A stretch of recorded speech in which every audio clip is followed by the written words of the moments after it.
Hello বন্ধুরা, সবাই কেমন আছো? আর আজকে দেখো সবাই ডিউটিতে চলে এসেছি।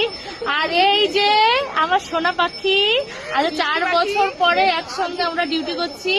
ঠিক আছে, আমরা দুজন আলাদা হয়ে গেছিলাম, দুজনে একসঙ্গে 9 বছর কাটিয়েছি একই সঙ্গে একই ঘরে, আর পাশাপাশি দুজনে থাকতাম। ঠিক আছে, তারপরে আজ 4 বছর পরে, আর ও আছে এখন জিআরপিতে নৈহাটি, আর আমি আছি হাসখালি থানাতে। তো আজকে আমরা এসেছি পিএম ডিউটিতে। তো সেখানে এসে ওর সঙ্গে আমার দেখা। কেমন লাগছে বলো? দারুন দারুন দারুন দারুণ লাগছে না? আমার সব থেকে প্রিয় বান্ধবী, আমার রুমমেট, বেডমেট, আমার ঘটনা। তো যাই হোক, আমরা ভীষণ খুশি আজকে। আর এই দেখো আমরা সবাই চলে এসেছি, আর নতুন একটা বান্ধবীও পেয়ে গেছি। হাই করো।